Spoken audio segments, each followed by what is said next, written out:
So you can still have that little bit of exclusiveness. You can still feel special, Kenny. Not everyone has it. No, I want to be the only still one that feel has rich. It. It's only mine. Okay. Right. Absolutely. still flaunt your wallet at game stores. Don't worry. No one's stopping you. They might judge you a little bit, but you know. Yeah, you know that ain't the case. But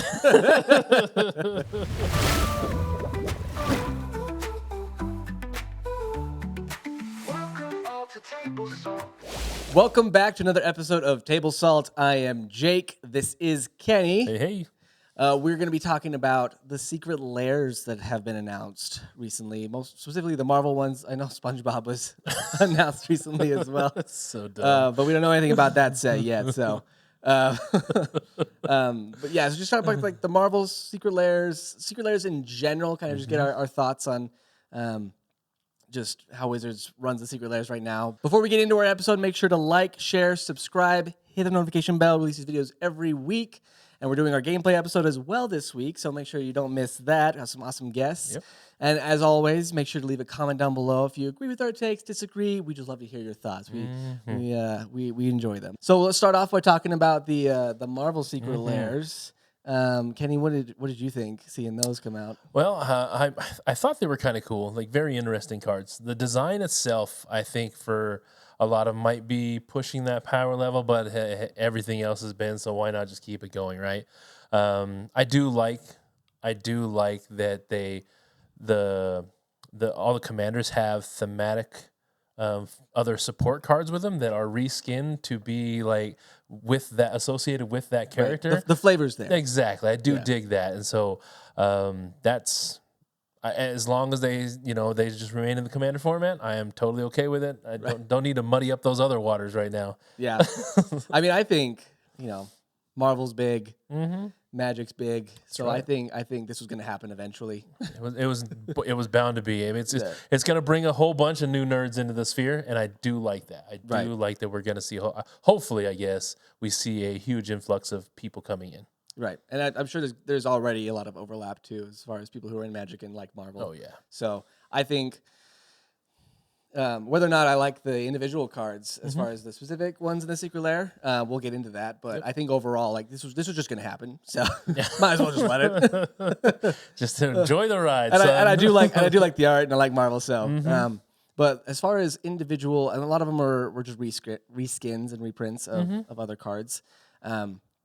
But we do have unique commanders coming out. They are the legendary creatures. There are 5. And we're going to talk about them a little bit, but I think we'll start down at the bottom as far as like maybe power things we're interested in, and then go up to the top. I think people probably guess what's at the top. She might fly. She might fly. But one of the commanders that was announced was Black Panther. Yeah. I think the Black Panther is going to be it's another piece in the puzzle to your 1/1 counter decks, right? There's already plenty of support for them. I think it's just going to make that archetype go over the top. I think it's going to be curious how you do the mining portion, because I don't know a lot of lands that get +1/+1 counters on them, other than like through other planeswalkers. But I would be interested to see how you can really take that to the next level. Right. I think it's that's on the discourse online. I think it's funny. They did mention, the ability that he has is remove all +1/+1 counters off of him, not counters. Yes. So Dark Depths. Sorry, we haven't broken Dark Depths yet. Still a balanced card. So people were talking about that, which is really funny. And then an interesting thing about him too is that it is any creature, so it's not even non-token. Exactly, just any creature. So if you're in white, so you're gonna have the tokens. colors are there. And I think you can get probably some pretty broken stuff, especially because he's a 2-drop. Yeah, you can get him out early, start doing the thing, and it should. I mean, that deck is already, that whole archetype is low to the curve as it is. and it gets really out of hand really quickly. I mean, the Hardened Scales deck in Modern is a prime example of it. Right. And it just gets even worse with Commander because there's so many cards you can pull from to do the exact same thing in multiple ways. Right. The counter synergy is it is prevalent. A thing. It is a thing. I should say like there really is not an order to these. No. Like I don't know how powerful these individual cards are going to be, but I just think from face value, there are some standouts. Yes.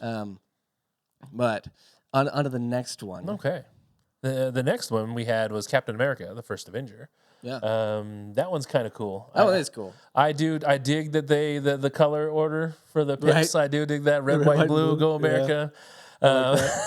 I think that his ability to unattach equipment is, I mean, in those colors is already very well supported. So naturally, this is going to be a Voltron beat sticks deck kind of thing, where you're going to be pulling things on and off of him to take advantage of all of his abilities. So I think it's a really cool. And then all the skins. I mean, I don't know, but I'm kind of a fangirl for Captain America. So that is America's ass.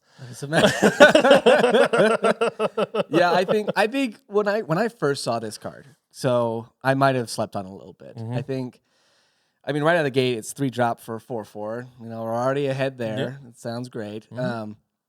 Which is great. You know, you want your commanders to be lone CMC. And then his ability to take any any equipment on him and just throw it. I love it thematically. I think it's a really unique way to deal damage.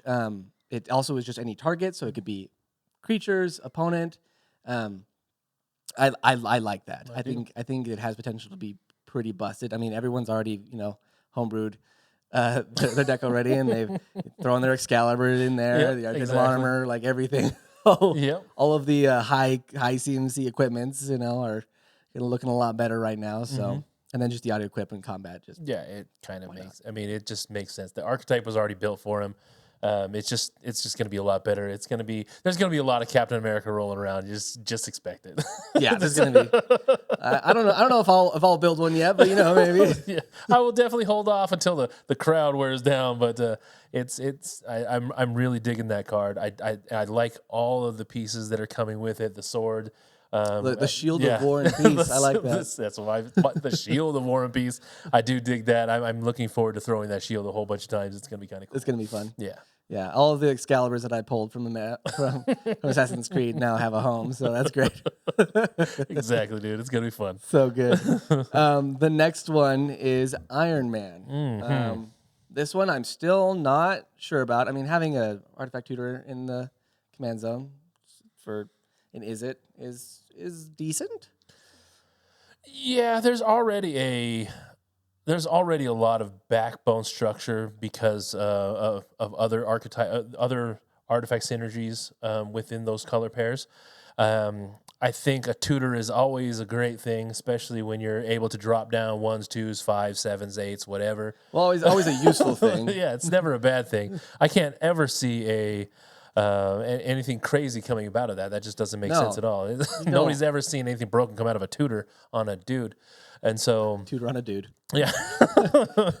So I have my reservations. I do think it's going to be an underplayed card just because it's kind of already, it does the same thing a lot of other cards do.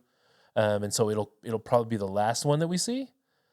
But I think it's going to be really powerful. It's going to be really good. I think it'll be interesting because I think this specific commander, if you're using Iron Man, has the most most variety potential. I would say abusability most potential is the word? for variety. Yeah, definitely. Like you could. Well, I'm just saying, like you could build it in a way that is. Maybe not the most optimized way, but it's still fun to pilot. Exactly. He has also 5 mana to cast, so he's not going to do stuff. I like that they gave him haste. I think in a world of power creep, I think once you start getting up to 5, 6, 7 costs for commanders, you kind of need a little bit of a reason to actually play them. Yeah, exactly. Let them do the thing there when they come out, because they usually don't. They usually go right back. 2 turns later, you can do it again. Right. And I may eat my words depending on how people build him, but I do think that this especially with the cards, like because of the Commander's Plate, Soul Ring, just not the Commander's Blade obviously is really good. Yeah, it's super good. Soul Ring's really good, but not an expensive card. It's only a bracket It level doesn't. one. But it's not like it's only bracket one. But like the cards that it comes with doesn't necessarily tell you how to build it, but it does give you pieces at least to get the ball rolling. Exactly, So, and I agree with you on the variety. There's a lot of different ways you could take that. It seems like it's going to be a fun deck, and I just don't see it being played too much because of the other commanders that have different abilities. That right. I think maybe people who are playing for just because they like Iron Man might play it a lot more. Exactly. Those will be fun decks to play against, I'm sure. Yeah, sure. It'll be fun to. Yeah, I'd love to have Gandalf and Iron Man and Optimus Prime go at it. That'd be really fun. Anyway, another topic for another time. The card that I got most excited about, which is one of most people's, I feel like, bottom tier, is Wolverine. Because like I don't know, I like Wolverine. I think he's really cool. He's been one of my favorite superheroes. Yeah. But like he's not, as far as power level this set or in this release, he's not super high, I would say. I do like the cards that are coming with him. They got the Ozolith, Rhythm of the Wild looks really cool. Not a super expensive card, but I'm always down for more Rhythm of the Wilds. That's true. The Timmy and me really liked Wolverine. Yeah. It does everything that Gruul wants to do, right? It's just get big, beat face, and do combat tricks if you can to beat more face, and then beat face again when you can, right? And so I thoroughly enjoy all the. It's going to be a straightforward beat your face in deck, and I really do like that because thematically, that's kind of the way Wolverine is. Ever since we've all enjoyed in our youth, or when we were young and getting into comics and being nerds, this is kind of like the originator of all of our nerdiness. Majority of us were introduced to Wolverine, like, oh, that dude's dope. Watching X-Men growing up in the 90s, yeah. The badass that walks around just beating up everybody because he can. And so I think it's going to be a fun card. It does what it's going to do. I don't think there's going to be any surprises out of it. The power level is going to be, there's already a bunch of support for it already. Yeah. It's going to be a blast. I think it'll be able to keep up for sure. For sure. It's let's see, 3-drop. It's a 2/2. It doubles all the damage the heal deals. So there's a lot of ways you can take that. Like fight spells, great. Yeah. Phenomenal. Fantastic. Great. Just there's a lot of the really cool combat tricks that you can do with him. Not as many on defense now because of the whole rule change, but that's so true. Also another topic for another time. Another topic for another day. But when I looked at him, I thought it'd be really funny, and it's not optimal. It's not the best way to build him, in my opinion, but I would just want to build him as a fling deck. That's the same way I went too. Yeah. Well, it's the freaking everybody throws Wolverine. He's small. You got Colossus throwing him, Hulk throwing. Like it makes sense in universe to just throw Wolverine. Yep. So, he'll lose his counters or whatever, and he regenerate. He'll come back. Yeah, exactly. I'm not losing him, but I just think it'd be really funny to just. It's like, oh, hey, have a Wolverine to the face real quick. Yeah, I went the same way. I'm like, all right, buff him up to 20 and throw him for another 20. That takes one dude out, and then just do it again. Yes.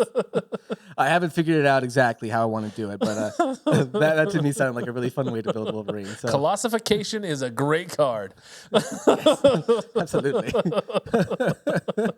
I think he'll still be able to keep up as far as I don't think he's not bad. Yeah, he's not going to be terrible, but it should be fun. Should be way fun. And then the last one.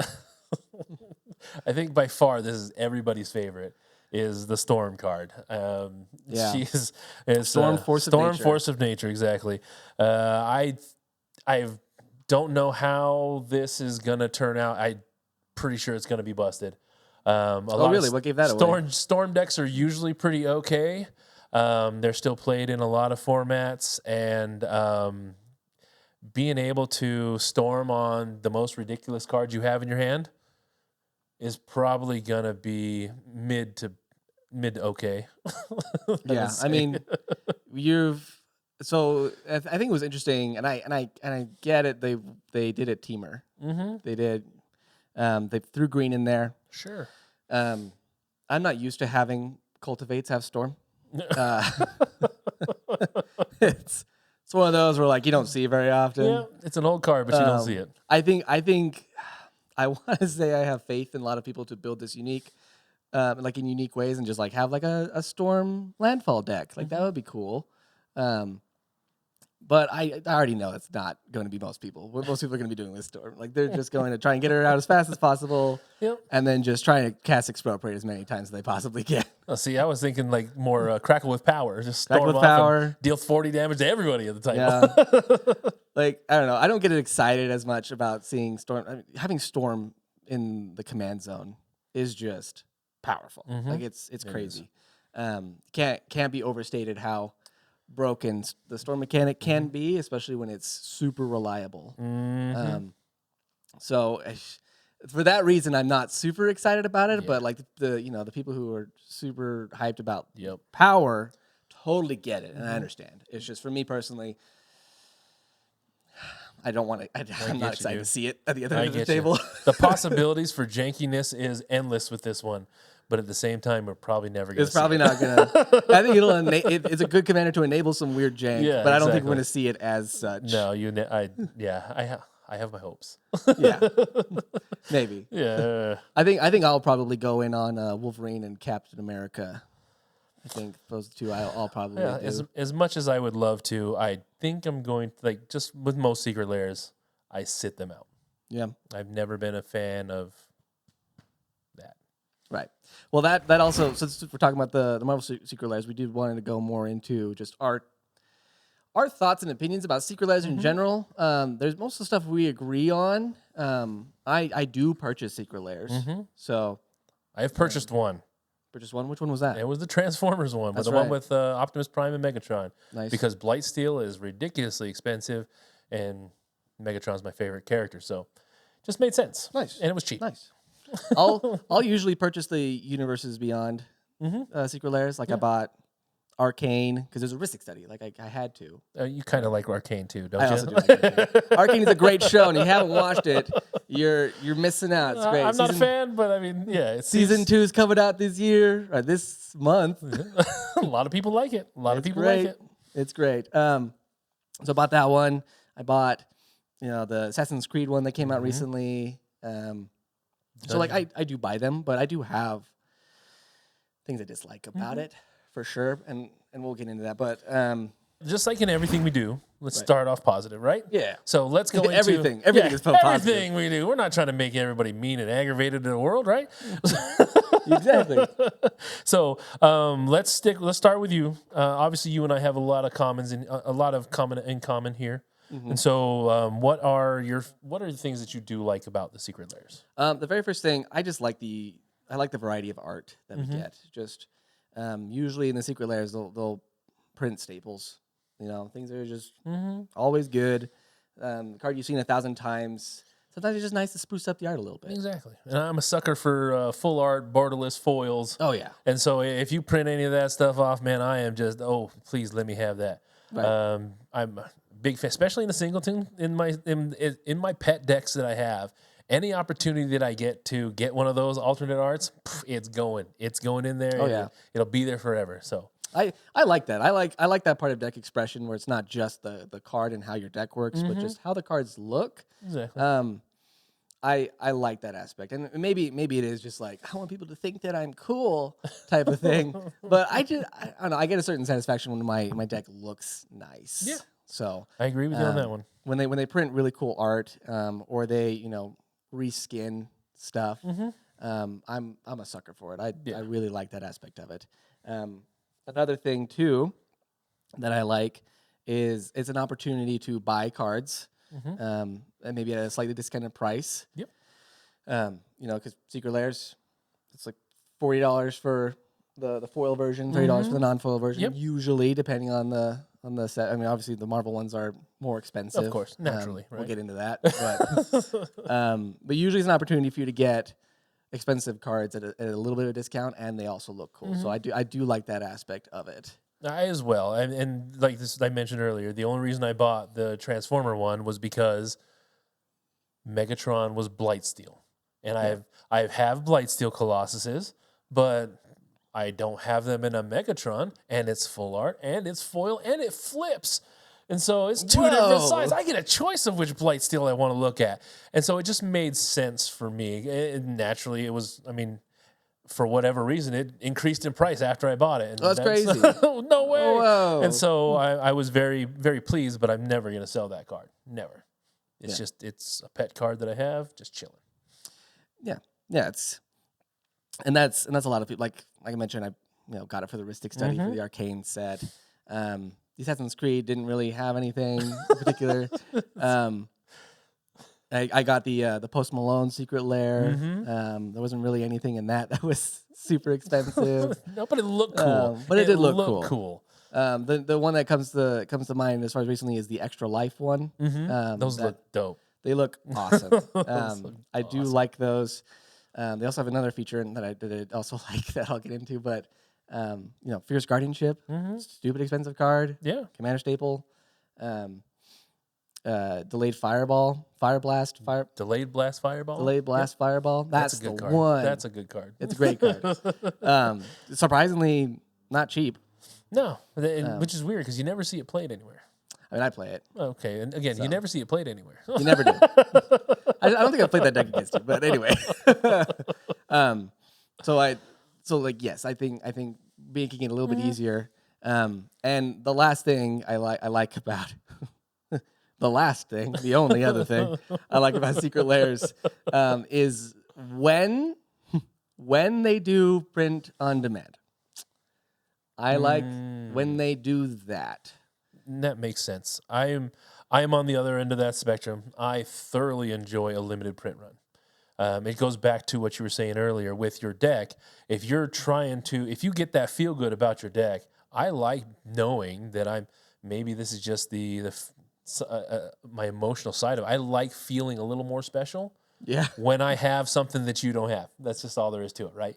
I mean, you can still have exclusive. Like you can have, obviously, every Secret Lair is yes. They have a certain time. There's a limited run. You're right. But when they have, when they can sell out in an hour, I dislike that about that. But I'll go into that. You should have jumped on 58 minutes in. my wife and I, we went to go buy the Baldur's Gate Secret Lair. So we were actually going to meet some of the Baldur's Gate voice actors. Yeah. We wanted to buy them and get them signed. It was really cool, but it wasn't print on demand. It was very limited run, and they ran out almost instantly. And if my wife wasn't also trying to purchase stuff, I wouldn't have gotten them. But I prefer it when they are print on demand. So you can still have that little bit of exclusiveness. You can still feel special, Kenny. Not everyone has it. No, I want to be the only one. That Still feel has rich. It. It's only mine. Okay. Right, absolutely. still flaunt your wallet at game stores. Don't worry, no one's stopping you. They might judge you a little bit, but Yeah, that is the case. But but yeah, I like that. I like when they do that. So it's not necessarily. I like that aspect of Secret Lair, but when they do that for Secret Lairs, I like that. Yeah. So. It's nice to, when they have a print, they say, okay, if you want it, you can get it. That's always nice. And I understand that point, but at the same time, you like feeling special. I like being specialer than you. The pampered little princess who has their flashy cars. I get it. You don't have it. Let me thumb my nose down at you some more. All right, now that we got the stupid positivity out of the way, now we're done with that. Get out of here, positivity. We don't need you. Let's talk about things that we dislike about Secret Lairs. Yes. My number one thing, and everybody who knows me will know this is 100% the truth. I hate that Wizards is cutting out the LGS and selling directly to us players. Yeah. It's bad show for the game stores because it cuts them out of revenues, and even if they were to take advantage of it, they naturally would have to sell it for a markup, and that doesn't do us any good because why not just buy it from WotC as it is, right? And so now they're sitting on dead product that they're never going to sell. So I just think it's bad show for them, bad taste. Stop doing it. But I don't think that they can solve that with the Secret Lair model they have. It's not going to. No. So because if you I guess we could go back to the days where we're waiting in line for product drops outside the game stores, and we could do that. We could go back to that. I'm totally okay with that. I do that anyway. So Yeah. Camp out overnight. We've stopped doing that for video games and movies. We might as well. Yeah, you do it for can't. card games. It's impossible to download a physical card. I mean, Unless you're playing Arena, whatever. or just print it yourself. Oh, that's another topic for That's another another day. topic. Don't do proxies. We keep This is going to be the foreshadowing the episode. So true. I get where you're coming for sure. I think that Secret Lairs. I don't think that Wizards prints enough product as is for game stores. I think they're okay. I don't think missing out on Secret Lair sales is going to make or break it. I don't want this to be a habit though of constantly making exclusive things that are not a part of game stores. Another example was Mystery Booster. Which is, I guess, is also secret. They did a Secret Lair drop for, but the convention specials or just direct from Wizards. The more and more we cut out LGSs, the worse it is, I think, for Magic in general. 100% agree with that one. That's my big thing. So I see where you're coming from there. One thing that I dislike, kind of was going about earlier, is the limited print runs. I very much dislike when they have a certain amount, and once they're out, they're out. I much prefer when they have a time frame, purchase in a time frame, and then I'm fine waiting a little bit. Yeah, I'm fine waiting for those cards, as long as I don't feel like I have to, wake up and immediately get online and make sure that I, especially because a lot of these go live while people are at work. Yep. It was a move, and obviously I don't know exactly why they changed it, but they've done the print on demand in the past. I know people complain about how long it took for certain things. I don't even think that's why they did it. I think it's just more of a lucrative business model, which is not, businesses will business. That's what but they it's just will not do. very customer friendly, in my opinion. So I agree with you 100% on the limited runs. I do, but at the same time, it's a collectible card game. There has to be some value behind these things that we're buying, and the only way you're going to have that value is with scarcity. And I don't have all the money in the world, despite some other people's opinions. I don't, and so, but if I'm going to be spending good money on things, I want them to be unique and scarce, just so they can retain their value, so on and so forth. And I know a lot of people who agree with you. I mean, I also like the collectibleness, but I don't. For me, it's not necessarily just the monetary value. I like just the collection aspect.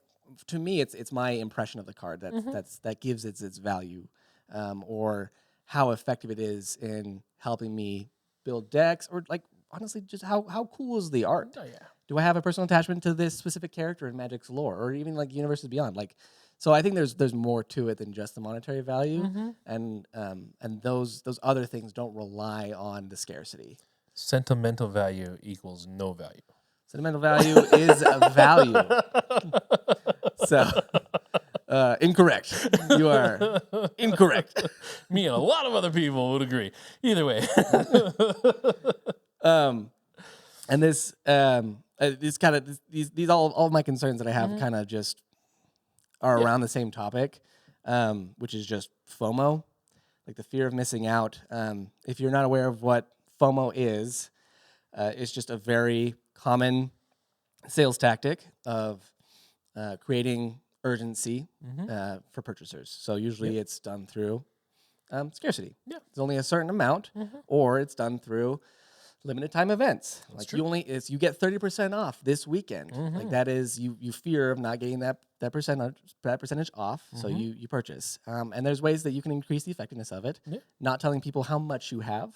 MSRPs. Not telling people how long the sale's going for. And I think over time, Wizards has turned the knob on the FOMO on the Secret Lair in order to sell more. And obviously, it's effective because they're selling out really fast. Yep. But it's not overall customer friendly. Yeah. I dislike that. I agree with you, and I can see your point to the degree in one of my dislikes as well, because when we know I play competitive formats, right?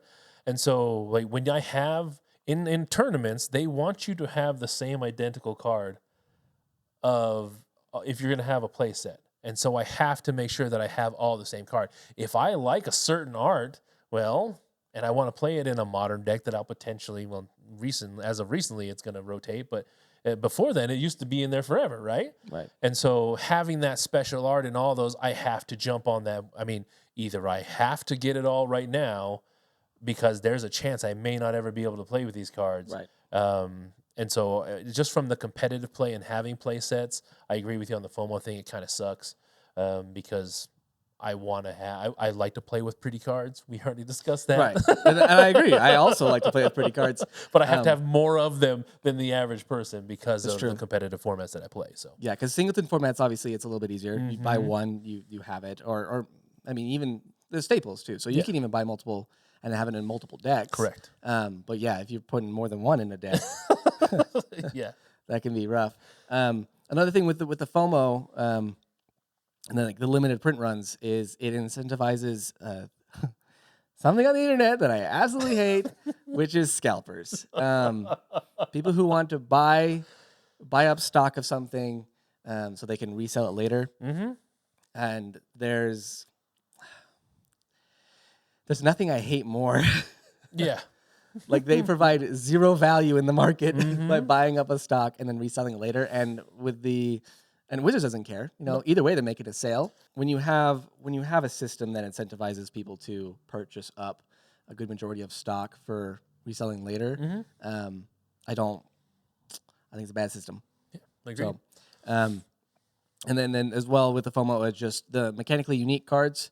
Touch on this a little bit. Whenever they do something like this, where these commanders that they're printing, they're not reskins. They are their own card. And Wizards does do their universes within. Yep. So they'll reprint them eventually, but there is that instead of printing them at the same time and like releasing them in a nearby set, or just in packs spread out through different sets they're releasing, they'll wait. Yeah. They'll sit on it because if you don't get it now, who knows when you're going to get it? And historically, it's been 6 months after the initial release. Yeah. In special guests, in collector boosters, or obviously the higher higher money packs. And so that makes, I agree with you 100%. It kind of like you have to do it now. If you don't want to do it now, you can do it later, but you're going to wait and you just don't get to take advantage of it. By then, that new card smell's already worn off. The new card smell. You're on to the next one. Yeah, people have brewed it. People have gotten familiar with how a deck plays. Maybe people will just like not refuse to play with Storm. Yeah. Eventually, like no, I'm not playing against that. And by the time you get the card, you're like, look at this cool new commander, and everyone's like, nah, I hate it. Yeah, no dude, way. you're good. Take that back. Put something else on. Go buy a different card. Build a new commander. Go buy the dinosaur that copies stuff. Yeah. Calamax is there still. Yeah. He goes great in Storm too. Right, he goes great in that deck. Wonderful. Love to see it. At the end of the day though, like I said, I still do purchase the occasional Secret Lair. I'm more willing to spend my money on releases that are not limited prints, that the card value is there. If I really like the art, there's so many different factors, but I don't think Wizards necessarily cross the line where I'm not going to be purchasing them, but they keep doing this. Yeah, and they just might. Just because of the way I play the game, obviously, I have to buy boxes of cards. And so buying singles just doesn't make sense to me, like especially these types of singles where they're not cards that I'm going to use in day-to-day in competitive formats. Right. I would play if they were unique and interesting enough for me to get them to play in Commander, I definitely would. But like I don't think I'm ever going to buy another Secret Lair just because my love for the LGSs, I play in game stores, I love that. I'm not trying to take away from them. So right, and you're also just don't necessarily fit in that target market. I'm all not. the time. So I'll vote with my wallet and not buy them. Right. If you're in the same boat, do the same thing. Yeah. So and there's something to be said about helping encourage players to not partake in partake in business practices that you dislike. I get that. It's not something that you need to be hostile about. Nope. But the change starts with the people who are purchasing stuff. Exactly. And if the vast majority of people are purchasing things, that tells Wizards to keep doing it. Yeah, exactly. That's So where we're at. that's why necessarily for me they haven't really crossed the line quite yet, but they've definitely made steps in a way that they're going to lose me as a Secret Lair customer, Which would be a horrible thing. Oh yeah, the $40 that I pay every 6 months are really going to be hurting. If it's one of you and then 10 of you and then 100 of you, yes. Exactly. Let's start a revolution, folks. So, stop buying Secret Lairs. Nah. Give me more. Give me Post Malone's sequel. All right, I'll take Post Malone's sequel. That's fine. The sequel. give me that. And plus, I mean, I haven't really decided if I'm going to be actually purchasing the Marvel Secret Lairs, especially because they increase the prices. That's another thing. Like when they know if you're gonna buy it, they know it's juicy enough, then they're gonna do things like increase the price and they're like, oh no, it's just to help with supply. No, it's not. I mean, they're gonna sell it either way. The cost of everything has gone up, so as a minuscule increase I can see. But again, we don't know. I mean, it's not like it costs that much to print the cards already. They're already doing it, so yeah, I don't think inflation has hit cardboard super hard. Maybe I'm wrong. Yeah, I think you'd be surprised. maybe, but again, like maybe they have to just pay a lot for the IP. There's definitely. I don't just want to say that they're evil because no, they're business. Yeah, they're trying to make money and there are costs involved with that. So I get it, but truth. It is hard not to make it seem like it's just a little scummy. Agreed. So, Agreed. But that's our takes on Secret Lairs. I thought this was a good discussion. I've learned some things about you. And as far as your buying patterns for Secret Lairs, so this is good. Buy boxes, not Secret Lairs. Depends on what you're doing. Play other formats. There it is. There's the plug. Waiting for it. All right, guys, let us know your thoughts down below in the comments. If you guys like Secret Lairs, if you hate it, or if you guys are kind of in the middle like us, or I guess me, Kenny's, There's somewhere here that you could be somewhere. But just let us know your comment or your thoughts down below. Again, make sure to like, subscribe, hit the notification bell. We release these every week with the main episodes as well as our salty takes. So make sure you don't miss that. Hopefully, you can get featured with your salty take. So there have been some good ones though. There have been some great ones lately. So we have tough competition. That's right. But thank you guys again for joining us, and remember, don't be salty.